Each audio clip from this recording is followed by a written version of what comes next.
থাকবে বলে লাকুম ফিহা খায়র। আল্লাহ বলেন তার জন্য এই কুরবানির ভিতরে রয়েছে কল্যাণ আর কামিয়াবি। এই কুরবানির ভিতরে এটা আমাদের নিদর্শন মিন শাআইরিল্লাহ। এই নিদর্শনটি কার? আল্লাহ। কথা বলে নিদর্শন কার? আল্লাহ। আল্লাহ বান্দার জন্য দিয়েছেন। কেন? বলে লাকুম ফিহা খায়র, এর জন্য এর ভিতরে রয়েছে তোমাদের জন্য সফলতা। এর ভিতরে রয়েছে তোমাদের জন্য কি? সফলতা। সফলতা, কামিয়াবি। কি কামিয়াবি?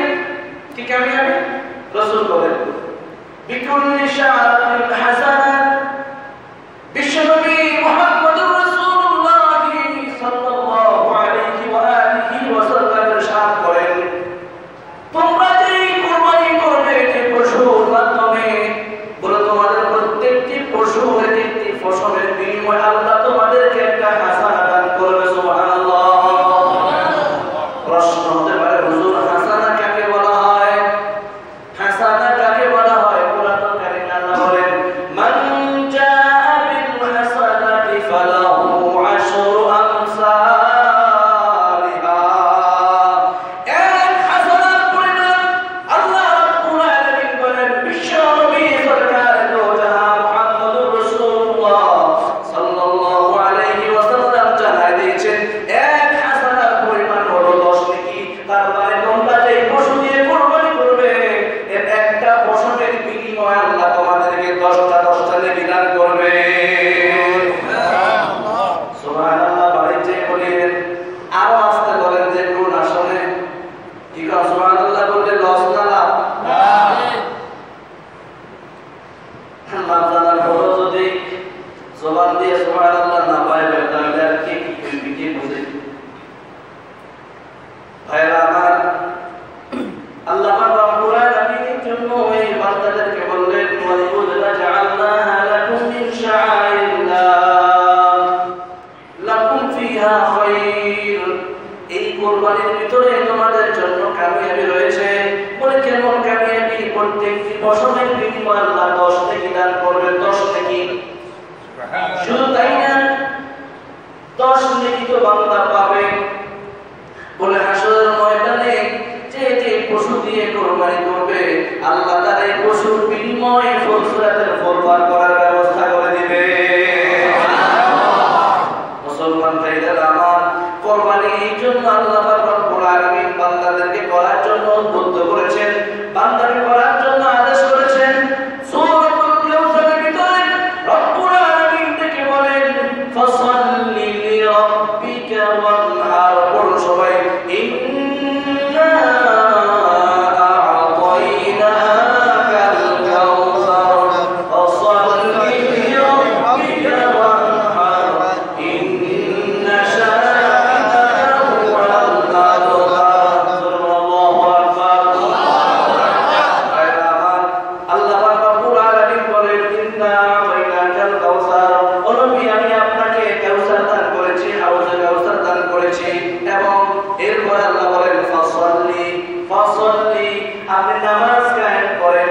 ফাসাল্লি লিরাব্বিকা ওয়ানহার, আপনি আপনার রবের জন্য নামাজ কায়েম করেন এবং কুরবানি করেন।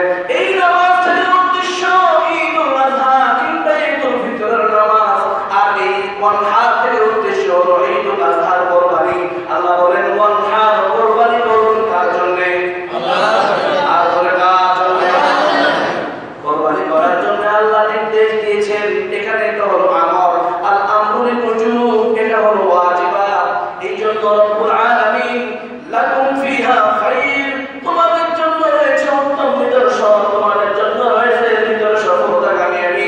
এই জন্য তোমরা কুরবানি করো। কুরবানির ভিতরে রব্বুল আলামিন বলেন তোমাদের জন্য রয়েছে কামিয়াবি। এই জন্য কুরবানি করা দরকার আছে না নাই? আছে। আর বলবো আছে না নাই? ভাইরা আমার, যারা কুরবানি করবে তাদের জন্য তো সফলতা রয়েছে। বলেছেন কে? আল্লাহ। আর বলে কে? আল্লাহ। প্রত্যেকটি ফসলের বিনিময়ে তো নেকি আছে। বলেছেন কে? আল্লাহ। এবং কি নাজাতের ব্যবস্থা হবে? বলেছেন কে? আল্লাহ। এরপর বিশ্বনবী সরকার দো জাহান মুহাম্মদুর রাসূলুল্লাহ সাল্লাল্লাহু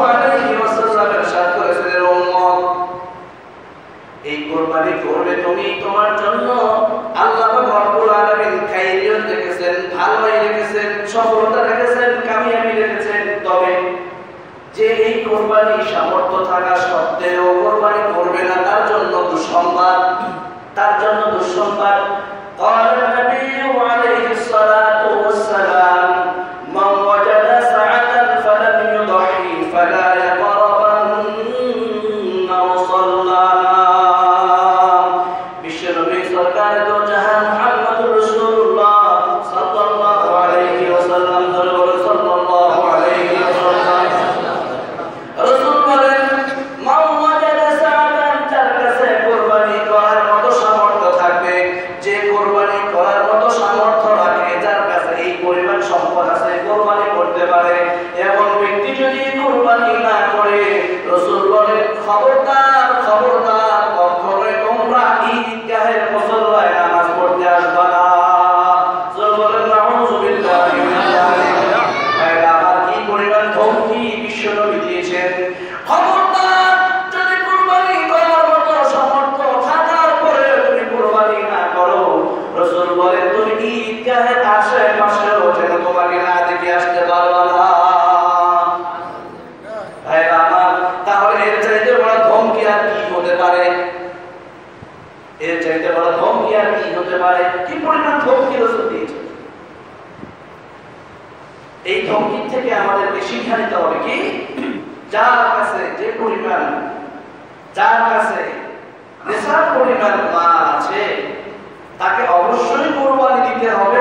যার কাছে এই পরিমাণ মালও আছে যে সে কুরবানি না দিলেও কিছু সম্পদ তার কাছে অতিরিক্ত থেকে যায়, বলেন সেও যেন কুরবানি থেকে পিছিয়ে না থাকে, সেও যেন কুরবানি দেওয়ার জন্য আগ্রহী হয়, সেও যেন কুরবানি দেওয়ার জন্য উদ্বুদ্ধ হয়, আগিয়ে আসে।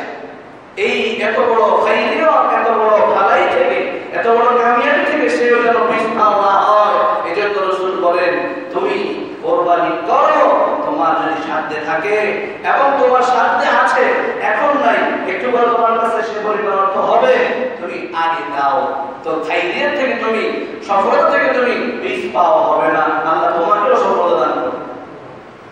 যার কাছে নিসাব পরিমাণ মাল আছে সে তো খাইরিয়ত পাবেই, বলে যার কাছে নিসাব পরিমাণ মাল নাই সে যদি কুরবানি করে সে কি খাইরিয়ত থেকে বাদ যাবে না? সেও কল্যাণ থেকে, ভালাই থেকে, কামিয়াবি থেকে সেও বাদ পড়বে না। কুরবানি যারাই করবে তাদের জন্যই সফলতা, কুরবানি যে ব্যক্তি করবে তার জন্যই কামিয়াবি, তার জন্যই সফলতা। ভাইরা আল্লাহ পাক রব্বুল আলামিন আপনাকে আমাকে তাম দুনিয়ার মানুষকে, মুসলমানদেরকে উদ্বুদ্ধ করেছেন এই কুরবানি করার জন্য, উদ্বুদ্ধ করেছেন এবং আদেশ করেছেন। রাসূল এই কুরবানি সম্পর্কে উদ্বুদ্ধ করেছেন, করার জন্য আদেশ দিয়েছেন, এমনকি এমন ধমকি দিয়েছেন তারা কুরবানি করবে না, তারা যেন ঈদগাহের কাছেও।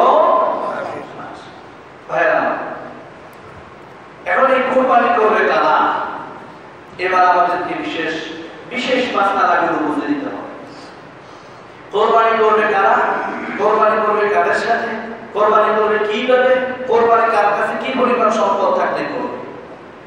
বোঝার দরকার আছে না নাই? আছে। কথা বলেন না, বোঝার দরকার আছে না নাই? আছে। অবশ্যই আছে, অবশ্যই আছে। কুরবানি করার জন্য নির্দেশ দিয়েছেন একজন, তিনি কে? আল্লাহ। অবস্থা, কাজের সিস্টেম, পদ্ধতি দেখিয়ে দিয়েছেন হযরত ইব্রাহিম আলাইহিস সালাম এবং পরবর্তীতে জনাবে মুহাম্মদুর রাসূলুল্লাহ সাল্লাল্লাহু আলাইহি ওয়াসাল্লাম আমাদেরকে পদ্ধতি কি করেছেন দেখাই দিয়েছেন। আসুন কি পরিমাণ মাল সম্পদ বান্দার কাছে থাকলে তার উপরে কুরবানি ওয়াজিব হয়, এই কথা ভালো করে জেনে নেবেন, এই কথা ভালো করে বুঝে নেবেন, অন্তরের ভিতরে গেঁথে নেবেন, কারণ এটি আমাদের জন্য বেশি প্রয়োজনীয়। কি পরিমাণে সম্পদ থাকতে হবে?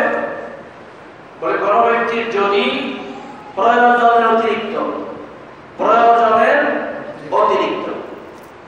তার ঘরে প্রয়োজন পড়ে না, তার খাদ্যে এই অর্থগুলো প্রয়োজন পড়ে না, অতিরিক্ত, যেমন স্বর্ণলঙ্কা, রূপা, অথবা ঘরে এমন নিষ্প্রয়োজনীয় জিনিসপত্র আছে যেগুলো সারা বছরের কাজে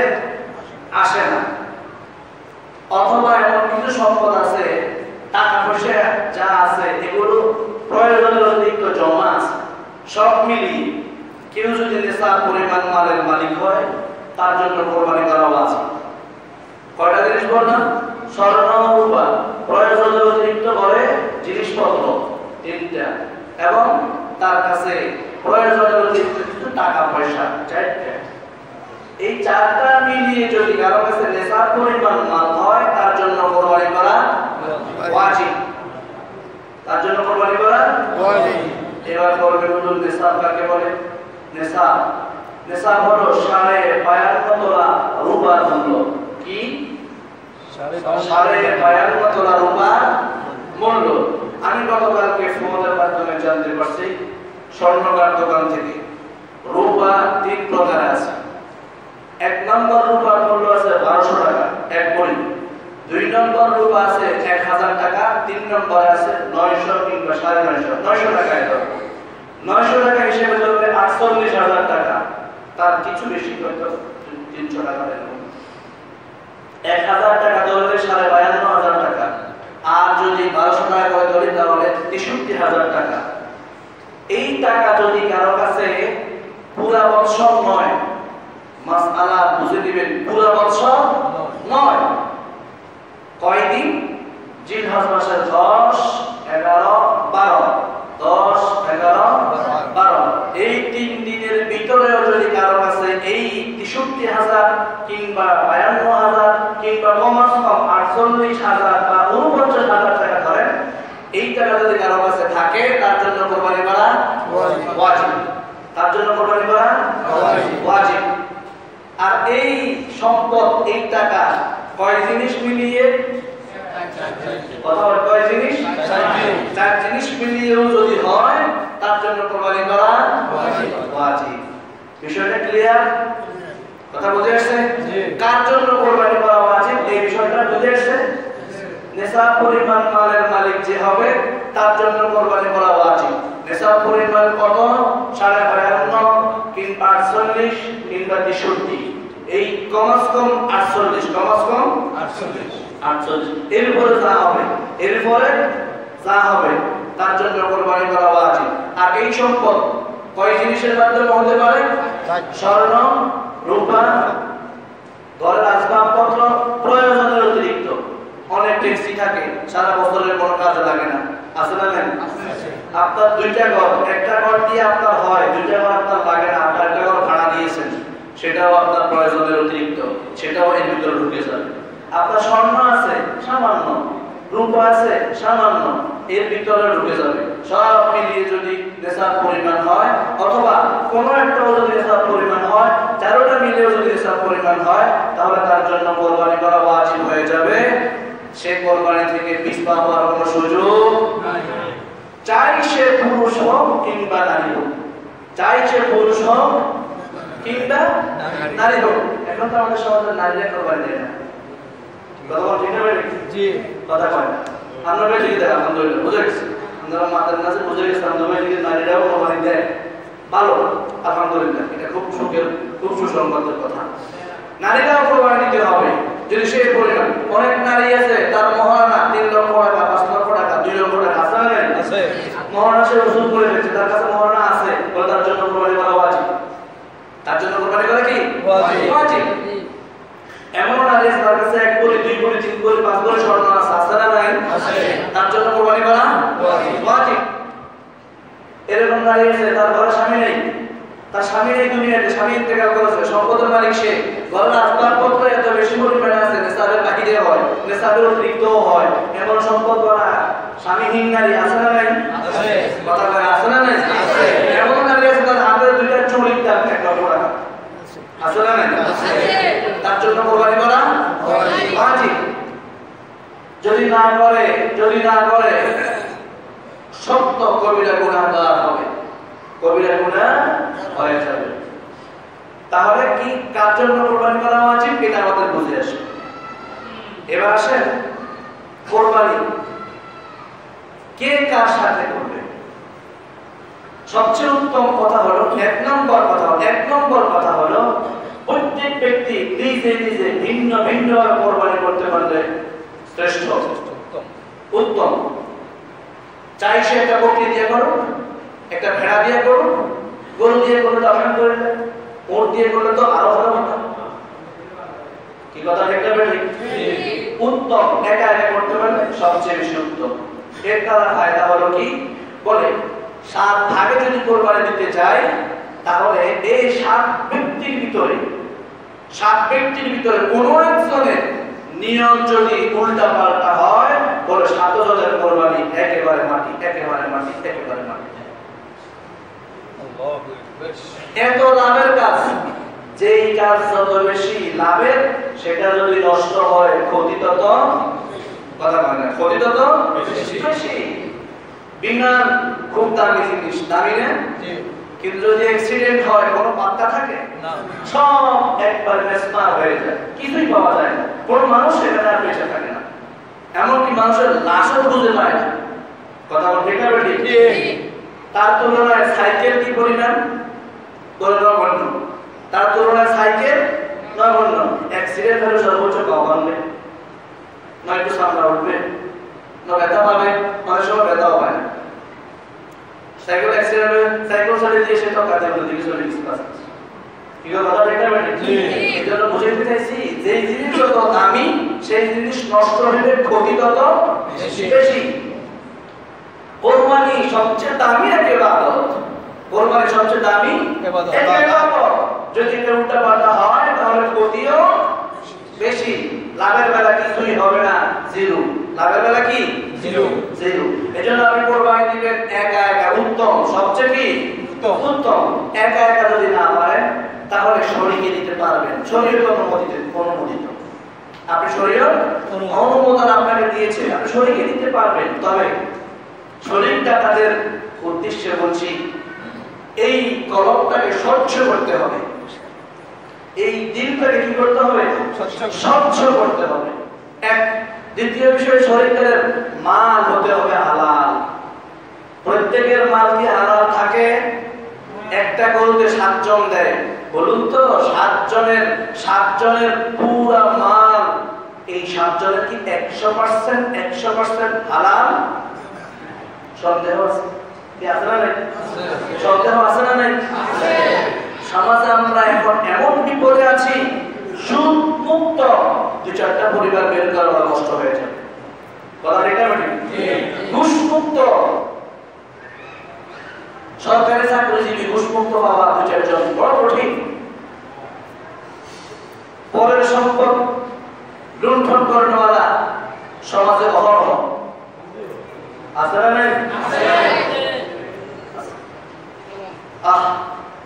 আপনি পরের সম্পদ লুণ্ঠন করানোয়ালার সাথে কোরবানি দিবেন, কোরবানি হবে না, গোশত খাওয়া হবে। আপনি সুদখোরের সাথে কোরবানি দিবেন, কোরবানি হবে না, গোশত খাওয়া হবে। আপনি ঘুষখোরের সাথে কোরবানি দিবেন, কোরবানি হবে না, গোশত খাওয়া হবে। আপনি হারাম মাল কামাই করে, জুয়া খেলে কামাই করে, হারাম মাল কামাই করে, চুরি আর ডাকাতি আর বদমাশি করে, এমন ব্যক্তির সাথে কোরবানি দিবেন, গোশত খাওয়া হবে কিন্তু কোরবানি হবে না।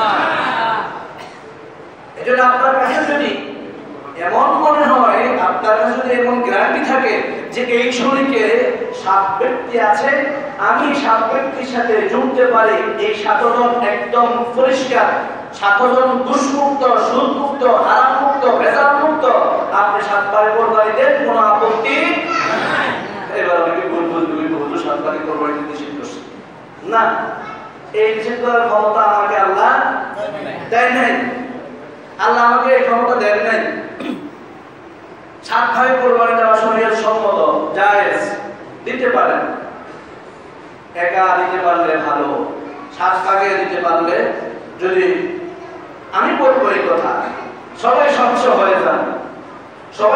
হয়ে যান, ভেজাল মুক্ত টাকা দিয়ে কোরবানি করেন, হালাল অর্থ দিয়ে কোরবানি করেন, তাহলে 7 ভাগে কোরবানি দেন, আপত্তি নেই। আল্লাহ 7 জনের কোরবানি কবুল করে নেবেন, এটাই তাদের জন্য জরিয়া হতে পারে। সুবহানাল্লাহ। এবার হতে পারে কি পারে না? এজন্য আমরা বলবো না, কাউকে হেও প্রতিপন্ন করা নয়, বলবো যে সবাই স্বচ্ছ হয়ে যান, হালাল অর্থ দিয়ে কোরবানি করেন, হালাল ইনকাম দিয়ে কোরবানি করেন, আল্লাহ আপনার কোরবানি কবুল করবেন, আল্লাহ সকলের কোরবানি কবুল করে নেবেন। ভাইরা আমার, তাহলে কোরবানি করবো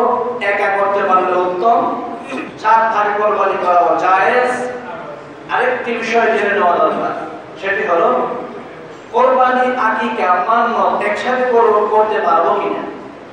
কোরবানি আকিকা মান্নত, কোন ব্যক্তি মান্নত করলো আমি একটা কোরবানি করবো যদি আমার অমুক কাজটা হাসিল হয়, যদি আমার অমুক কাজটা পুরো হয় আমি একটা কোরবানি করবো, মান্নত করলো। আবার কোন ব্যক্তি তার সন্তানের আকিকা দিবে, আবার কোন ব্যক্তি কোরবানিও দিবে। একই পশুতে মান্নত আকিকা কোরবানি করা যাবে কি? এই প্রশ্নের জবাবে হলো একই পশুতে কোরবানি মান্নত আকিকা সবটাই করা যাবে। সবটাই কি করা যাবে? কোন হাদিস বা কোরআনের কোন আয়াতে ডাইরেক্ট তো নাই, ইশারা ইঙ্গিতেও নাই করা যাবে না এরকম ডাইরেক্ট কোনো কথা নাই। করা যাবে না ইশারা দিয়েও বলা নাই, ইশারাতেও বলা হয় নাই যে একই পশুতে কোরবানি আকিকা করা যাবে না। তবে হ্যাঁ, আবার ডাইরেক্ট ভাবে করার জন্য কোনো নির্দেশ নাই, ডাইরেক্ট ভাবে করার জন্য কোনো নির্দেশ নাই, তবে ইশারা আছে। কি আছে? ইশারা, ইঙ্গিত বহন করে এমন হাদিস আছে। তিরমিজি শরীফের একটি হাদিসে এমন আছে ইঙ্গিত বহন করে, ইঙ্গিত করা হয়েছে যে কোরবানি এবং আকিকা একসাথে করা যাবে। এটা শরীয়ত অনুমোদিত, অনুমোদন আছে, করলে জায়েজ হবে, না করতে পারলে ভালো, না করলেও কি হবে? ভালো, তবে করাটা জায়েজ। অনেকেই এটা নিয়ে অনেক তোলপাড়, অনেক উল্টো পাল্টা কথা বলছে। না, আমরা একটা দিকে কান দেওয়ার সুযোগ নেই, শরীয়ত অনুমোদন দিয়েছে করা যাবে। এক ব্যক্তি তার সন্তানের আকিকাও দেবে, কোরবানিও করবে, এই ব্যক্তি একই পশুতে করতে পারবে, কোনো অসুবিধা নাই। দ্বিতীয় বিষয় হলো আমরা কোন কোন পশু দিয়ে কোরবানি করবো, এটা আমরা মোটামুটি সকলেই জানা আছে, আমরা সকলেই জানা আছে। তবে কোন পশুর কি পরিমাণ বয়স হতে হবে এটা আমাদের জানা দরকার। কোন পশুর কি পরিমাণ বয়স হতে হবে এটা আমাদের জানা দরকার। উট, কেউ যদি উট দিয়ে কোরবানি দেয় তাহলে তার জেনে রাখতে হবে এবং জেনে নিতে হবে উটের বয়স কমপক্ষে 5 বছর। কয় বছর? 5 বছর। উটের বয়স 5 বছর হতে হবে কোরবানি দেওয়ার জন্য। 2 নম্বর, কেউ যদি গরু কিংবা মহিষ দিয়ে কোরবানি করে তাহলে কমপক্ষে 2 বছর। কয় বছর? 2 বছর। 2 বছর পুরা হতে হবে, পুরা, এই ব্যাপারে কোনো ছাড় নাই। 5 বছর পুরা হতে হবে উটের ব্যাপারে, কোনো ছাড় নাই। গরুদের 2 বছর হতে হবে, কোনো ছাড় নাই। 3 নম্বর, বকরি কিংবা ভেড়া, এটির জন্য 1 বছর। কয় বছর? 1 বছর। বকরি কিংবা ভেড়ার জন্য 1 বছর। হ্যাঁ, এতে একটা বিষয় সলভ করা হয়েছে, কি বলে 6 মাসওয়ালা বকরি এবং ভেড়া যদি এই পরিমাণ তাজা হয়, এই পরিমাণ হৃষ্টপুষ্ট হয়, 1 বছরওয়ালা ছাগল কিংবা ভেড়ার ভিতরে ছেড়ে দিলে তাকে বোঝা যাবে না সেটি 6 মাসওয়ালা না 1 বছরওয়ালা, মানে 6 মাসে সে 1 বছরের মতো হয়ে গেছে। এরকম হয় কি হয় না? হয়, এরকম অহরহ হয়। তো 6 মাসওয়ালা ছাগল কিংবা ভেড়া সে যদি 1 বছরওয়ালা ভেড়া কিংবা ছাগলের ভিতরে ঢুকে গেলে পার্থক্য করা না যায় তাহলে এমন 6 মাসওয়ালা ছাগল কিংবা ভেড়া দিয়ে কোরবানি করা হইল। কোরবানি করা কি হইল? তাহলে কোন পশুর বয়স কি পরিমাণ হবে এটা আমাদের বুঝে আসছে? কথা আমার বুঝে আসছে? জেনে নিবেন, যার কাছ থেকে কিনে গরু কিংবা ছাগল জেনে নিবেন, বয়স কম হলে কিন্তু হবে না, বয়স কম হলে কিন্তু কি হবে না, ভালো করে জেনে নিন। এরপর আসেন কোরবানি। কোরবানি কে কার পক্ষ থেকে দিতে পারবে? অনেক সময় আমরা দেখি অনেক জায়গায় এমন হয় ছেলে কোরবানি দেওয়ার উপযুক্ত, মালের নিসাবের মালিক ছেলে, কিন্তু ছেলে নিজের নামে দেয় না, বাবার নামে দেয়। আছে না নাই? আছে, আছে, আছে, সমাজের অহরহ আছে। যদি ছেলে নিজের নামে না দিয়া পিতামাতার নামে দেয় কোরবানি, পিতামাতার নফল কোরবানি হবে, তবে তার উপরে যে ওয়াজিব ছিল সে ওয়াজিব আদায় হবে না। কথা আদায় হবে না। বিষয় বুঝে আসছে? যার উপরে কোরবানি ওয়াজিব সে ব্যক্তি নিজে দিতে হবে, নিজের পক্ষ থেকে দিতে হবে, নিজের পক্ষ থেকে দিতে হবে, তাহলে তার যে দায়িত্ব সেটা আদায় হবে। অন্য কারোর পক্ষ থেকে দিলে তার দায়িত্ব আদায় হবে না। এটা ভালো করে মনে রাখবেন। অনেক জায়গায় দেখা যায় যে একজন কোরবানি দেওয়ার পারিবারিকভাবে যে কোনো একজন উপযুক্ত, তো তখন কি করে? এক বছর বাবার নামে দেয়, পরের বছর মার নামে দেয়, এর পরের বছর ভাইয়ের একজনের নামে দেয়, এর পরের বছর সেরিয়াল আসে নিজের নামে দেয়। এরকম হয় কি হয় না? হয়। বলেন না, তুমি আরেকজনের নামে দাও, তাতে আপত্তি নেই, তবে তোমারটা আগে তুমি দিতে হবে। যার উপরে নেশাব পরিমাণ মালের কারণে কোরবানি ওয়াজিব হয়েছে সে নিজে আগে কোরবানি দিতে হবে, তারপরে অন্য কারো পক্ষ থেকে যদি দেয় সেটি নফল হবে, তাতে কোনো সওয়াব হবে, অসুবিধা নেই, তবে আগে নিজের পক্ষ থেকে দিতে হবে। মাসআলাগুলো বুঝেন? কথা কয় না, বুঝেন? যদি বুঝেন তাহলে এটা কইতে ভালো লাগে, না বুঝলে তো আমি শুধু বলি না। কি কথা ঠিক না? আপনারা বুঝলে আমি বলতে পারি, আমরা বললে এটা ফায়দাজনক হবে, কাজে আসবে। আপনারা না বুঝলে আমি শুধু বকেই গেলাম, বুঝলেন না, লাভের বেলা কিছুই হইল না। আচ্ছা, তাহলে আমাদের যার উপরে কোরবানি সে নিজে দিতে হবে, অন্য কারো পক্ষ থেকে দিলে তার আদায়, তার কোরবানি আদায় হবে না। আচ্ছা, এরপর আসেন, অনেকের প্রশ্ন থাকে যে হুজুর কোরবানি আমরা 51 ভুক্ত, 5 ভাই আছে, 3 ভাই আছে, 10 ভাই আছে, পিতা মাতা আছে, সবাই আমরা 51 ভুক্ত, সবাই একসাথে, এখনো কেউ ভিন্ন হইনি, এরকম পরিবার আছে না? নেই? আছে। 51 ভুক্ত সবাই। বলে এই পরিবারে তাদের সব সম্পদ একসাথে করলে যদি শুধু পিতা, কারণ সব সম্পদের মালিক এখন কে? পিতা। যদি সব সম্পদ একসাথে করলে যদি নেশাব পরিমাণ একজনের নেশাব হয়, মানে একজনের নেশাব পরিমাণ মালিক হয়, পিতা একজনে শুধু নেশাব পরিমাণ মালের মালিক হয়েছে, আর সবাই অন্যরা হয় নাই, অন্যরা নেশাব পরিমাণ মালের মালিক হয় নাই। কথা বুঝেননি? সবার সম্পদ একসাথে করলে শুধু নেশাব পরিমাণ মালের মালিক হয় পিতা, আর কেউ হয় না। তাহলে এই ক্ষেত্রে শুধু পিতার পক্ষ থেকে কোরবানি দিলে আদায় হয়ে যাবে, আর কারো পক্ষ থেকে দেওয়া লাগবে না। বিষয় বুঝবেন? একটু জটিল মাসলা, বুঝার দরকার, খুব মনোযোগ দিয়ে শুনতে হবে।